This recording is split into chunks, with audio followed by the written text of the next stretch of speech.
All right. We are back today. I got Haynes LaLonde with me. Haynes is coming off of a big first round armbar victory in his MMA debut at NLC 31. Haynes, thanks for coming on today, man. I appreciate you having me, Keith. It's I always have fun doing these, and I'm glad to be doing another one. So, what was it like? Tell me about the whole experience, making your debut, everything, the lead up, the walk, the fight itself, after. What was it like? What was the whole experience like for you? In one word, it was fun. I had a blast. Like every single leading up to it, it was like Christmas but better. Just every single day I woke up just like on cloud nine, just so happy to be fighting for New Line and just so happy to have my teammates and my coaches and everything else. I remember when me and all my teammates pulled up to the event, we were all wearing like these hybrid jumpsuits. And the four of us walked in. I remember thinking that like this is right out of a TV show.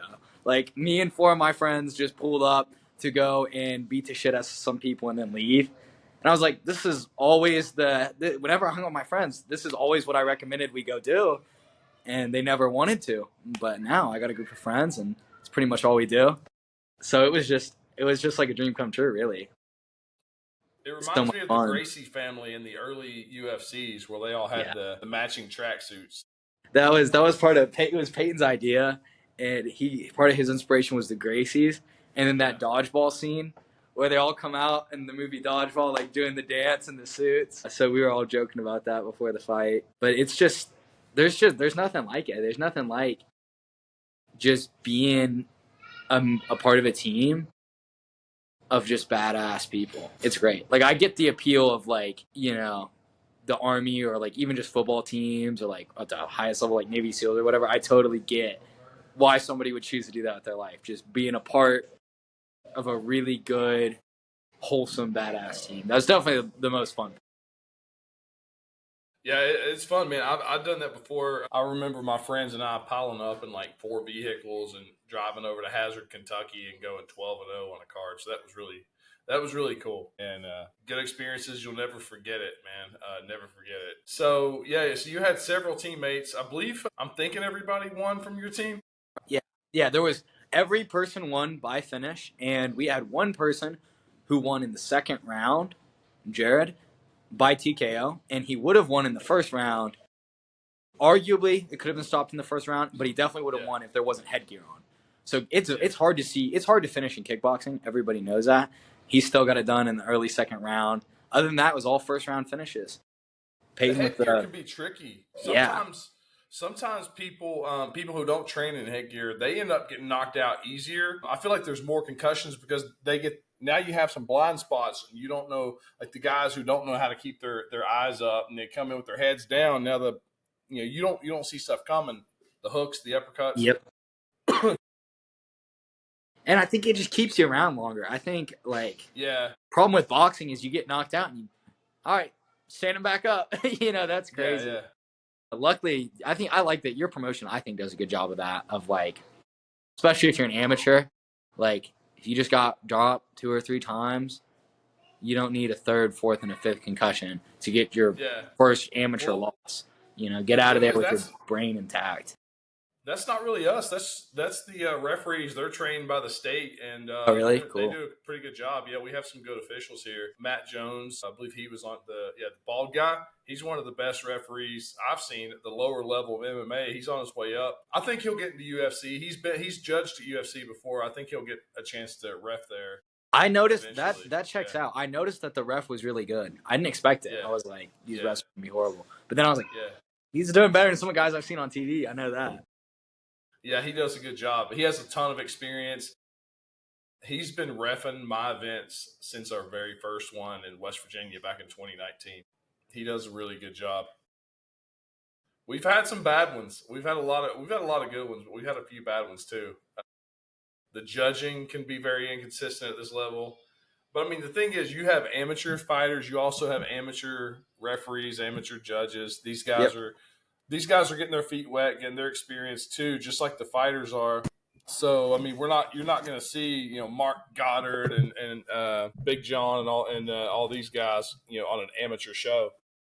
But I mean, you get some of the guys that that are good that are on their way up. So I mean, you got Matt Jones. He's definitely on his way up. You get guys like that. So we're lucky to have dudes like that. Like, I'm not going to say they don't make mistakes. Everybody does. I've been a referee myself. It's very difficult. And a lot of people don't think I about imagine. that, man. Like, a referee can do 1,000 things right. They do one thing wrong. And it's like they get, like everybody just talks about that one thing. That guy sucks. He did this. He did this. Like, dude, you didn't see the other 999 things he did great. Yep. Man in the Yeah. arena. That's the thing. Yeah. That's no matter who you are. If you're in that octagon, you better believe that every single person who's not in the octagon thinks it's easy and that they would do it a lot better than you did. Oh, yeah. It's like whether you're It's reffing easy or to anything. say it. It's easy to say it when you're sitting in the bleachers. That's actually something we practice at Hybrid. There's something we practice. We're really conscious about how quick fights get stopped at the amateur level. Like, if someone's on top of you and you have your hands up, you can take 3 or 4 shots.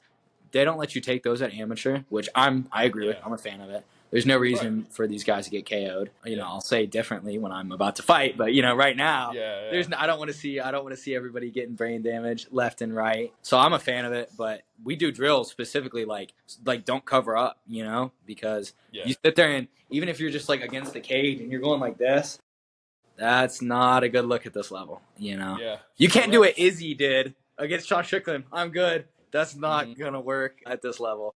Yeah. I mean, if you're taking damage, the referee's gonna look to save you. Oh, of course.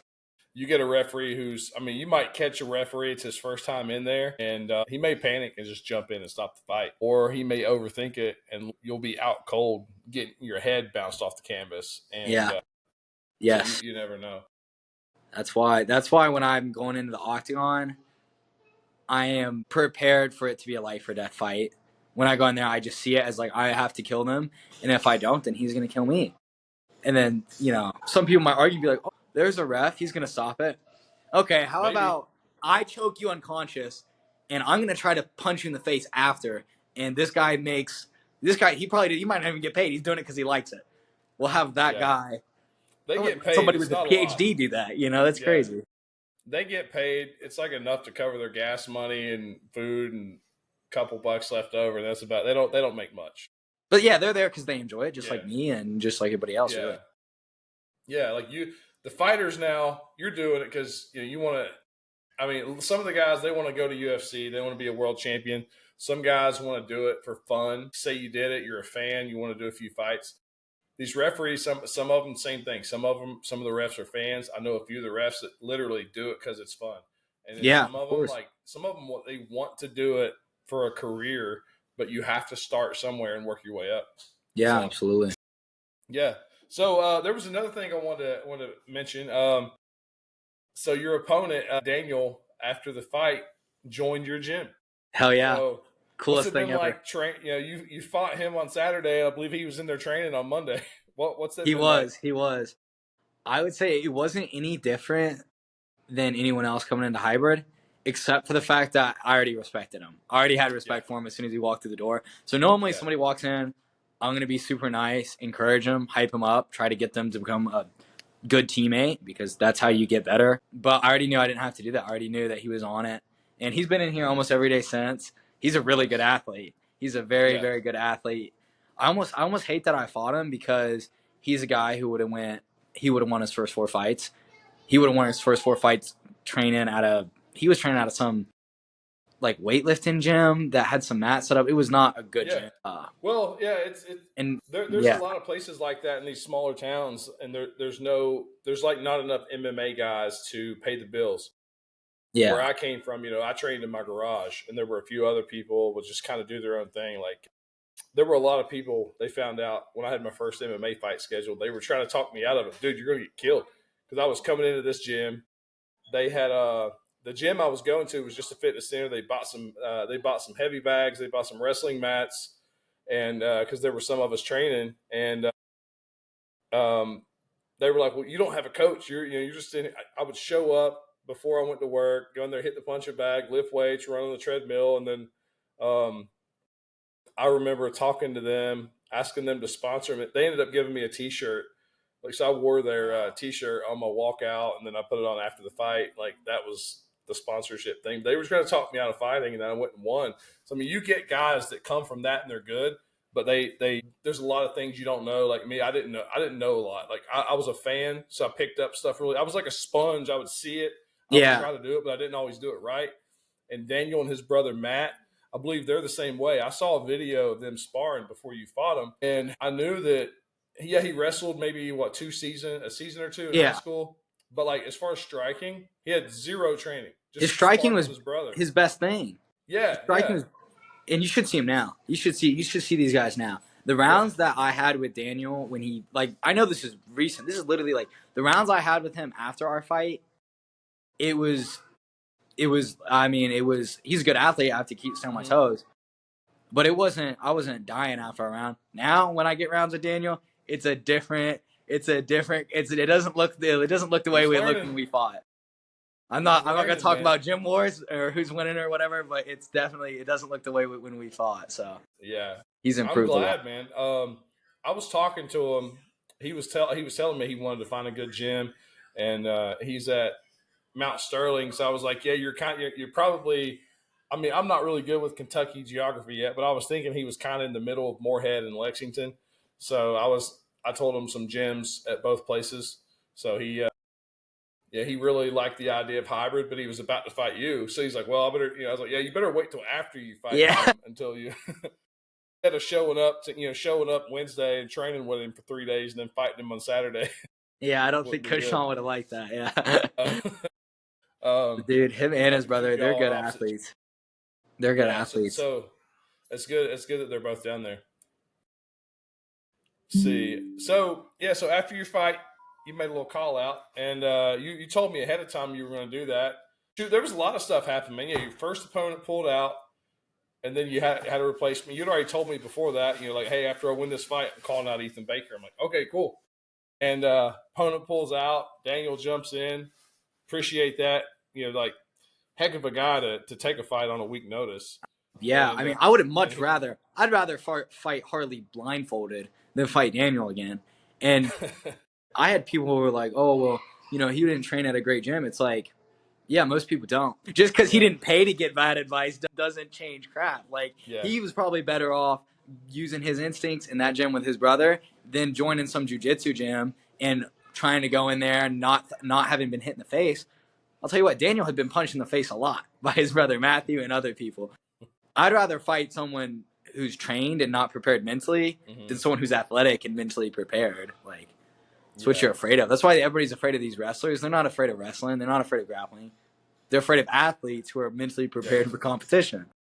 Which yeah. We've seen some good wrestlers. I mean, Tommy Gant is a good example. He went from he made his pro debut this year. He ended the year 8-0. He had several fights fall through. He could have been 12-0 by now. But yeah, with no striking training, just wrestled his whole life, and he's a great athlete, tremendous athlete. yeah, And yeah, that's why wrestling gets so much more love than it deserves. Obviously, it's great, but it's, oh my gosh, wrestling. Look at Bo Nickel, an Olympic athlete, a Division I athlete, is good at other sports. Oh, it must be that this sport is superior. Not that these guys not that there's an actual pathway for wrestling, unlike MMA. Like, dude's been training since he was 10. Of course, he's yeah, better at that than you. Like, I think I'm excited to see the future of MMA because I think it'll be a lot more diverse. I think you'll see guys like Islam Makhachev. I don't think you'll see another Conor or another Khabib. I think that's on its way out. You're gonna have to be good everywhere at everything. yeah. You have to be, which still surprises me that Alex Bejeda is so successful because he was a striker his whole life, and I don't I don't think he's understand been it. grappling long. But I really people are don't. trying to prove a point. They try to get in there and strike with him. Did you see? Like, Did you see Joaquin Buckley's thoughts on Alex Pereira? I thought it was really good. no, Basically, he said Alex Pereira. He's like, oh, I got respect for Alex Pereira, but he's proof that the UFC is in its infancy. If you go and watch basketball in the 1950s, you'll be like, yeah, there's 6'5", 10 white guys. That guy looks like me. I could go dunk on that guy. And it's just whoever felt like playing back then. You know what I mean? yeah, That's where MMA is at now. yeah, Dana's done a good job, and so did the Gracies, making it mainstream. But this is, I would say, I think it might be easier to get to the UFC than it is to play Division I sport. like in terms of talent pool. Depends on the sport. But like there's a lot more talent. I mean, if you just look at the number of guys trying to play D1 football compared to the number of guys trying to make the UFC, and the fact that Dana It's White getting doesn't. harder. Yeah, It's getting harder to get in UFC. Like it's I've seen getting the a lot trend. harder than it used to be. That is true. Yeah, it's getting hard. Every year it's getting a little harder. I mean, I remember seeing dudes make their MMA debut in you, and I'm not talking about the tournament days either. 2006, 2005, whenever the first season of Tough, they had 0-0 guys on the show, and there were several 0-0 guys, throughout the years of Tough. I think the requirements there for a bit went to you had to have then it was like, all right, you have to have at least a one pro fight, then you have to have at least four. I don't know the requirements now, but we have two of our guys are trying to get in. John Kuhneman is 9-0 as a pro. He's at Team Elevation, trains with Gaethje and John Jones and these guys on a daily basis, and he's trying to get in. Who's he fighting? Is he fighting? He just fought Skylar Muller at our last show in the co-main event. He won our 185. What was Skylar Muller's record? 2-1. 2-1. 2-1. John was 8-0, and so Tommy Gant is now 8-0 with also has a no contest. He's trying to get in, but I think he's in. He was offered a spot on Tough, but I don't know if he's taking it because he was offered a welterweight spot, not a lightweight spot. Yeah, I think it's getting tough. I mean, these guys are 8-0 and like.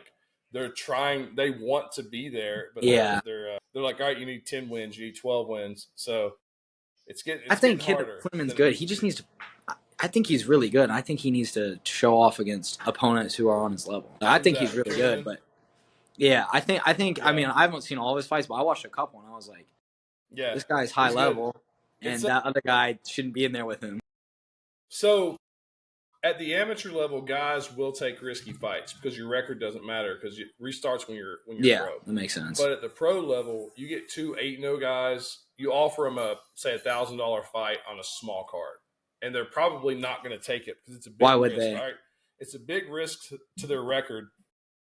Why would I take this fight for $1,000 when I'm going to see guys this good at UFC for $20,000 or more? That's a great point too. I need to consider that. So guys are ducking, and it's not that they're scared of this guy. It's just like I will fight him, but not on a small show for not for $1,000. Yeah, not for $1,000 on a small show. But these small shows can't really put on fights where they're paying guys $5,000. Two high level guys to fight each other for $5,000. Like that's not going to happen here. At least not right now. Maybe that makes sense in the future. Yeah, and also if those high level guys don't bring a crowd, like. If they need a ride home, so now you're paying money and, even because a lot of local people, there's not that many fans. You're selling to casuals. Like, we need them. We need the hobbyists. We need the casuals. Like, and the casuals don't really care to watch high level fights. They want to watch the people that they grocery shop with. Yeah. They wait in line with, it's like, that's who they care to see. Who are you more willing to pay $60 to go watch? Like some dude who's 10-0 that might be in UFC next year, or a guy you played high school football with? Guy I played football with. Because I tackled him, and now I can poke my buddy on the arm and be like, dude, I laid him out back in the day. I'd probably still do it. Right. Yeah, I get it. Yeah, the game's crazy. Boxing's a whole other thing. Boxing's crazy. I've learned the business of boxing is I hate it. I don't like it. It's shady, but it's shady. I can't do anything about it. So, I wouldn't box out of fear for my brain. Like people are always like, "Why don't you just do boxing? It's so much safer." I'm like, if I get knocked out, the fight's over. I mean, you get knocked out in boxing, you get knocked out 2 or 3 more times just to put a stamp on it. Like, jeez, it's all I don't know, man. It's all crazy. I was scared to get hit when I fought. I got really good at footwork when I was younger because I was scared to get hit in the head.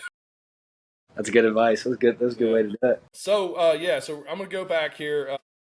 So you made your call out. You called out Eathan Baker. Yep. And Eathan made his MMA debut later in the night. He won his fight, and now you guys are set for March 8th at Catlettsburg, Kentucky. So tell me, what are your thoughts going into this fight? Because it's definitely a step up in competition compared to Oh yeah, your debut. And so, what are your thoughts coming into this? I think that I'm going to beat him in the first round. Now that being said, it's a shame that I'm fighting Eathan this early in his career because I think that Eathan would go 4-0. I think he might go 5-0. I don't think he's going to be the next UFC champ. But after I beat him, everybody's going to act like he's ass. And I already know. I'm going to beat him in the first round. And then everybody's going to be like, Eathan was never good. And they're all going to act like he didn't put on 3 great kickboxing performances and a great amateur debut. And they're going to be like, oh, he's 1-1. What are you talking about? He's 1-1, dude. He's trash. You're trash too. I already know everybody's going to try to discredit him because of how bad I'm going to beat him. But, I want to say now, Eathan Baker is a good fighter. I want to clarify that right now because I'm going to prove that he's not on my level, but that doesn't mean he's shit. That just means he's not as good as I am. I don't think. Yeah, he's good, man. So Eathan is 2-1 kickboxing. That one draw, 1-0 MMA. That one draw was to Roman Belcher, who is like Who's a good 10-0 fighter? boxing, 4-0 Good fighter. kickboxing. He hasn't made his MMA debut yet, but nobody wants to fight him. So it's like, yeah, and Roman's finishing everybody, and Roman's good. Eathan dropped him in that fight. Oh, yeah. I mean, The yeah. Roman won 2 rounds, but Eathan won 1 with a knockdown. And I agree. I mean, I don't know if I watched that fight. Really good. I don't know if I'm calling that a draw. I'm saying I'd say draw or decision. Draw or decision. I don't think it's fair to say that Roman lost. I could see a draw, and I could also see a decision going to Roman. Yeah. So that was a good performance by Eathan. And I think, but here's the thing is Eathan has a huge, huge weakness on the feet. He has a huge weakness on the feet. And I don't think he has a good fight IQ. Like, I don't think he or his coaches did a good job helping him build a good MMA game. Like, I think he did a bad job developing his game. That's why I called him out. Because it's like, oh, he's good at the stuff he's developed. And people think he's good, but he built a shitty game. Like, you can be really good at jiu-jitsu, really good at kickboxing, and suck at MMA. That's like people. It always blows people's mind. Like, there are so many guys I train with, better kickboxers, better at jiu-jitsu. I still kick their ass in the cage because it's a different sport. I've seen plenty of guys that are good at boxing, good at kickboxing, good at wrestling, good at jiu-jitsu, but you put them in the cage, you're like 0-5. It's a different sport. No sense. Ethan's still young coming up. I haven't, honestly, I haven't watched, I'm sure you've watched his fights a lot closer than I have. I have. And I haven't seen these flaws, but. If you might get it. I mean, I don't want to reveal my whole game plan. No, but, don't do that. Yeah. He does stuff on the feet, and he can't box. He has a deceiving knockdown that would make you think he can box, but really, he threw one boxing shot that landed. Was it an overhand he landed? It was an overhand. It was an overhand from like a crouched position. It was a nice punch, but it was a good shot, but he's not piecing together high level combinations. And That's been the one thing. Roman's been dropped a few times, and I believe it's been an overhand that's caught him because he's a taller guy especially for 155. He's almost my height. He might be my height. He's 6'1", 6'2". Yeah, he's tall. And so is Eathan. And when I was fighting, I was usually the taller guy, and when you would think they're coming in down to your body when they switch levels, and then you're expecting this like straight right. That's what happened. And then they come over top, and you're just not. Absolutely. You're kind of bracing for the body shot, and then they come over. And I'm pretty sure that's what Eathan caught him with. I've seen it 100 times. That's what it was. And the thing is, Eathan, he's a good shot.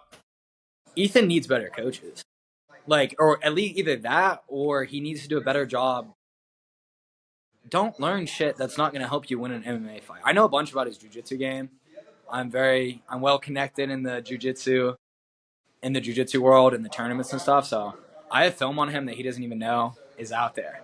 I got film of him. He doesn't even know this film's out there. So I've seen it. He does shit well, but the shit he's doing, it's not the meat and potatoes. Huh? It's I've got film of this kid being born.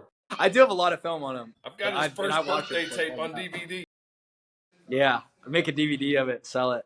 But I mean, I just think it's a shame. I wish he could fight 2 or 3 more people before I beat him, so that I could get the credit that I think I'm gonna deserve after beating him.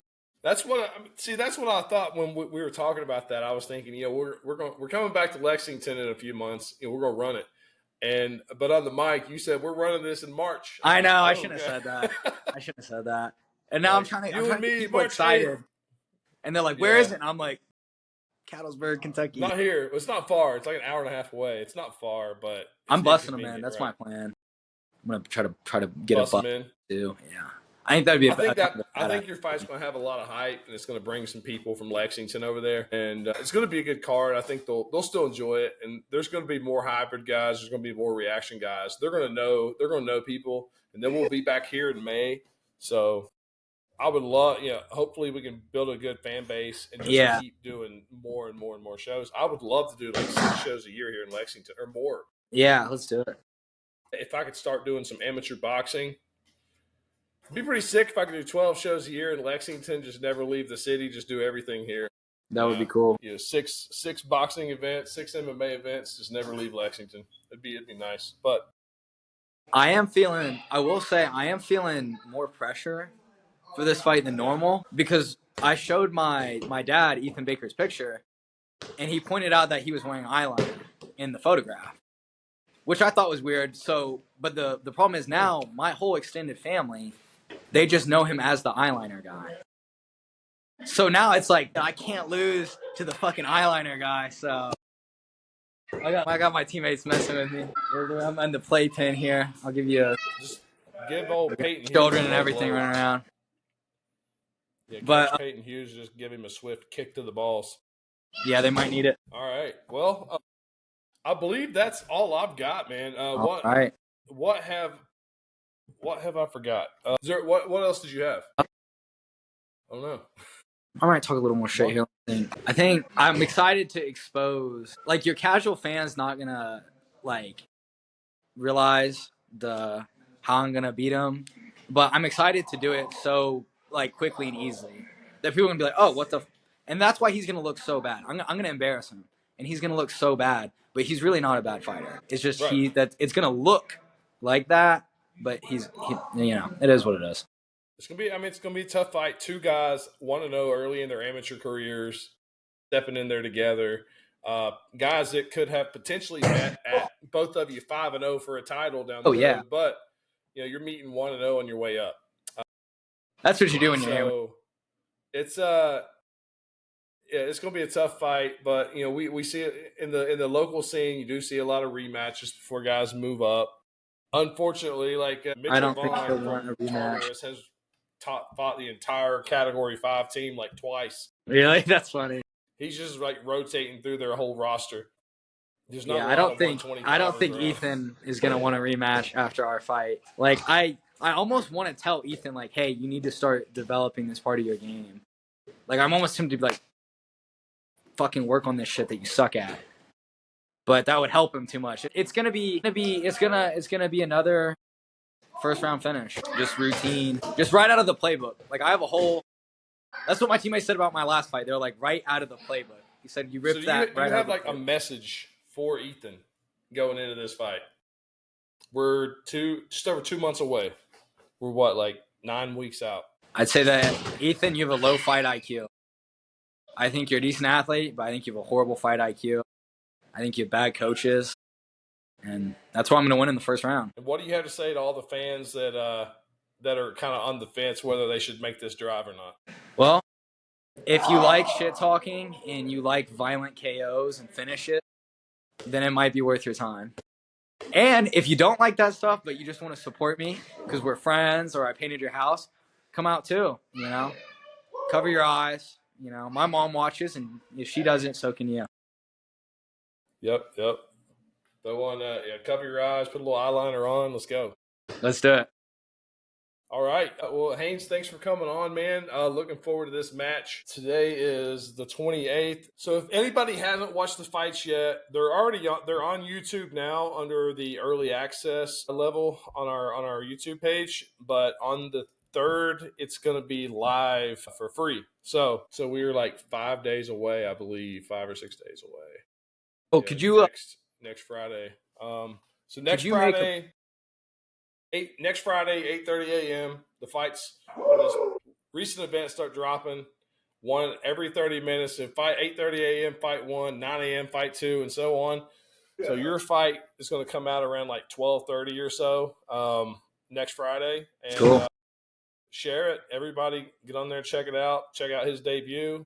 Yeah, absolutely. Where he fights his now teammate Daniel Larrainza. Yeah, I'm sure Rob and And, Eathan will watch that fight once it comes out. I bet Rob forked up the $30 a month to see it early. I hope so. And if you are, I appreciate that, Rob. I did. I did. I signed up for it. I was like, I'm definitely gonna forget, and the monthly thing's gonna get me. But oh well. Yeah.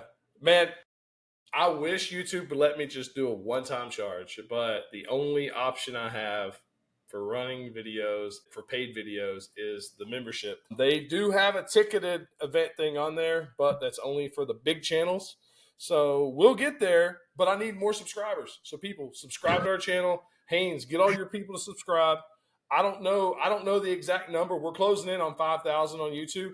So I don't know the requirements for the ticketed, the one-time purchase events on there, but I know that there's other places. I think LFA did it. BKFC has them on there. But that's what I want. So until we find a permanent home for our pay-per-views, we're gonna be running them on YouTube. That's awesome. And, yeah. So, and I'm probably going to lower the price down since it is a monthly thing. I'm going to drop it down to $19.99. Right now it's $24.99. Unless you're on an Apple device, Apple charges you $5 extra for some reason. What? That's crazy. Yeah, Apple. They know the Apple guys can afford it. Apple, yeah, that's right. Yeah, Apple people have money, right? So they charge you $5 extra. If you have the early access, it's $2.99. Unless you have Apple, it's $3.99. That extra dollar doesn't go to me; it goes to Apple. So it's tough. All right, yeah. Thanks for coming on, man. Look forward to the fight. Everybody's going to be March 8th at Catlettsburg, Kentucky, the Boyd County Convention Center. It's literally an hour and a half from Lexington, straight down I-64, and it's a quarter mile off the interstate, so you're not going to get lost. Awesome. Yep. All right. Thanks for watching, everybody, and go hit Peyton Hughes in the nuts. All right. Thanks for watching. Sounds good. Thank you.